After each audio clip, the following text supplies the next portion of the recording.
So after understanding the promulgating of ordinances by president, so let us now discuss about the financial powers of the president. See, financial powers are mainly vested with the money bills. So money bills can be introduced only in Lok Sabha with president's recommendation. So a bill where no some expenditure of amount or some expenditure of money is required to implement that provisions of the bill, all such bills will be considered as money bills, and all such money bills can be introduced by the government in Lok Sabha with the president's recommendation. So generally Lok Sabha will be having control over these money bills. So all such money bills should be introduced in Lok Sabha by the government with the recommendation from president, and the finance minister of the government, central government, will present the annual budget on behalf of the president. See, even annual budget is a money bill because it associates with, or it has many areas where it is about the expenditure and the income and everything of the government. So even financial budget of the government is a money bill. So on behalf of the president, the finance minister of the union government will introduce the budget in Lok Sabha. And there is also the financial power called the annual financial system is also presented on behalf of the president. So what do you mean by financial statement? See, financial statements are nothing but the government will have an advanced expenditure and incomes of receipts, everything. They'll have an a very advanced thing before presenting the budget and all, like how much income is there, how much expenditure we have to make, and all such things will be dealt in the financial statement, and based on that the annual budget will be prepared. So even that annual financial statement of the government of a particular year is also presented on behalf of the president in the parliament. And every 5 years the president appoints chairman and members for the finance commission.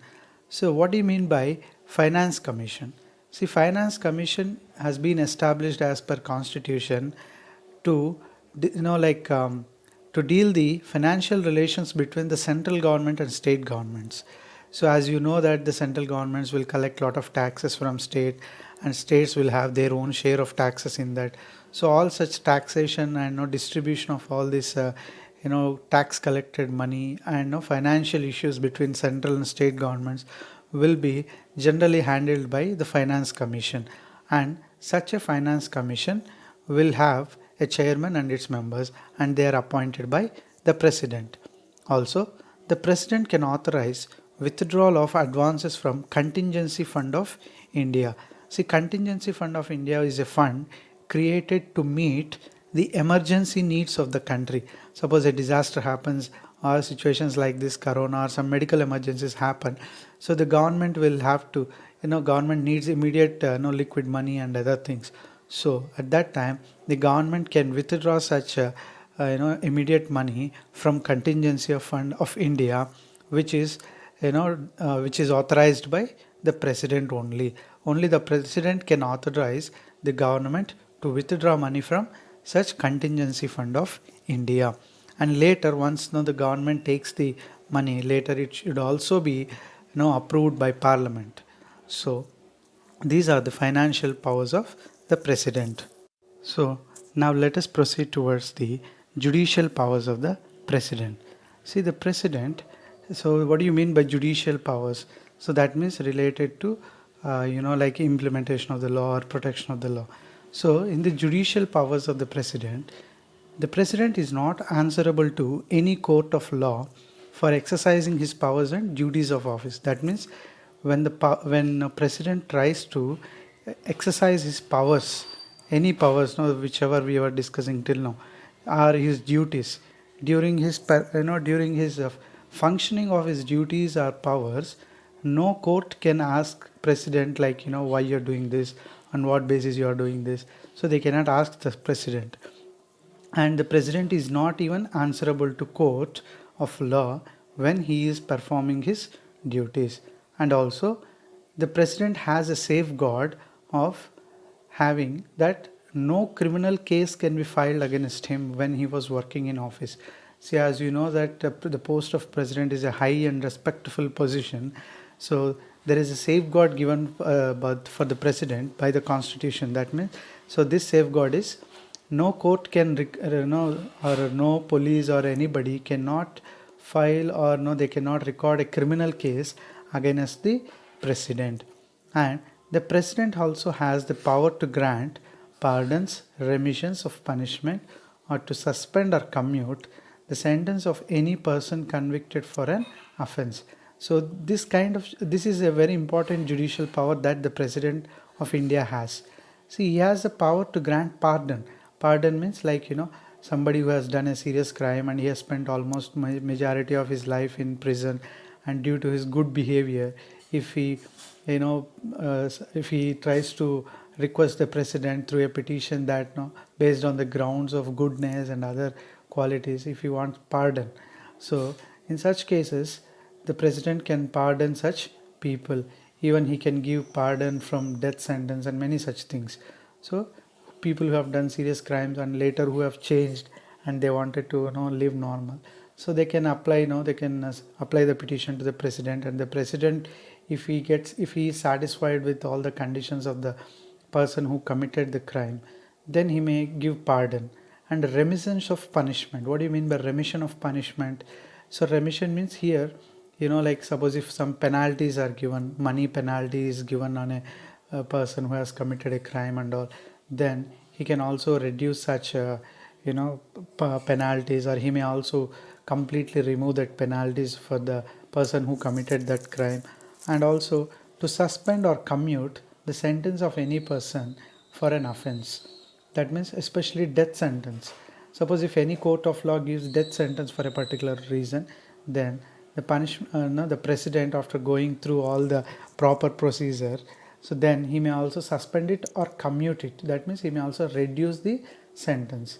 Suppose if a person is awarded death sentence, he may convert it into a lifetime imprisonment. So that was the power with president.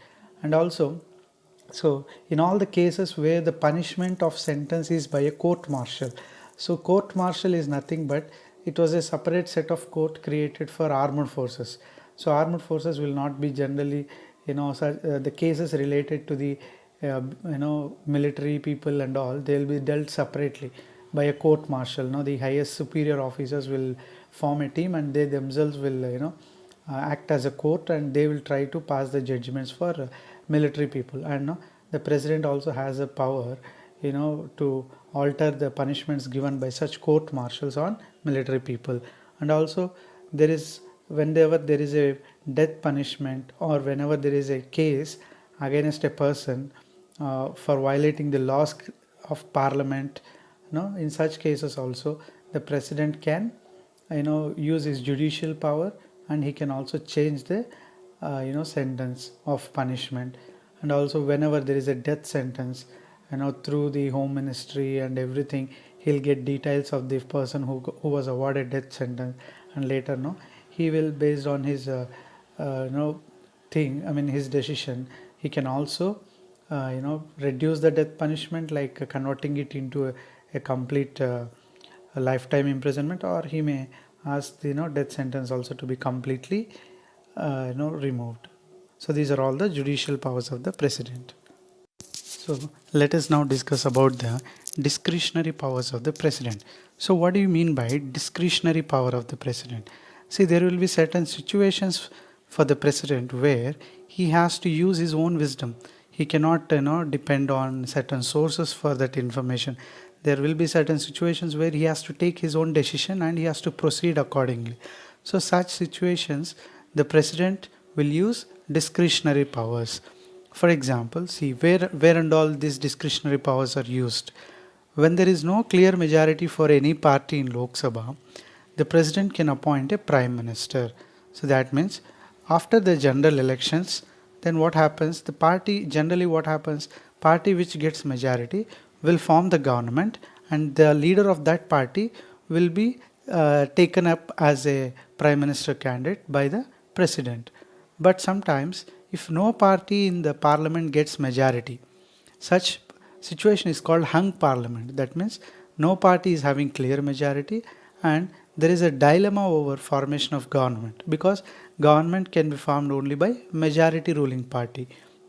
So now in such dilemmatic conditions, what the parties will generally do is they try to come together and bring the majority required for formation of government. So when such parties come together and form a government, at such situation the president can appoint prime minister by using his discretionary power. Suppose if that parties select a person and if they propose, then it's fine. But sometimes if the parties are not clear with the prime ministerial candidate and all, then the president will use his wisdom and he will select the prime minister candidate during such hung parliament kind of situations.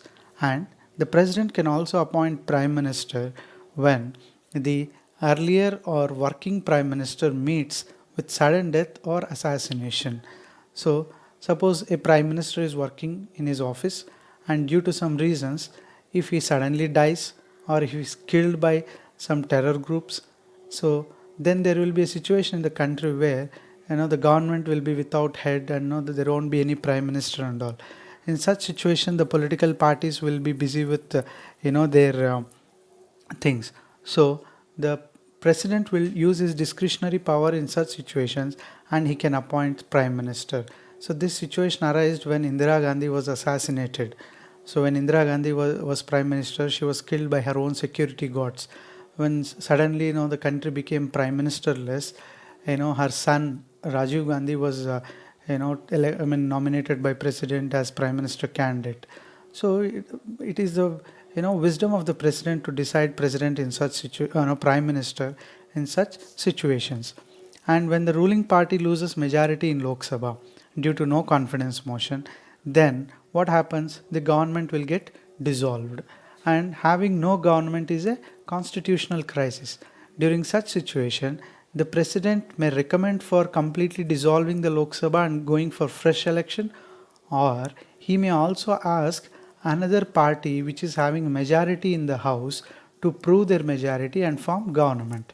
So it is a wisdom of the president, it is a discretionary power of the president to decide in such situations. He may completely dissolve Lok Sabha when government loses its majority, or he may ask another political party to prove its majority in house and form the government. So it is his discretionary power. Also, when the council of ministers lose confidence of the house and refuse to resign, the president can dismiss such government. So when the vote of no confidence gets passed in houses of parliament, then the government or the council of ministers has to resign. But if they reject to resign and go, then the president will use his discretionary power.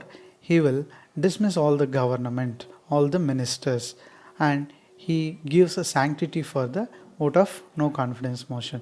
So these all can be studied under discretionary power.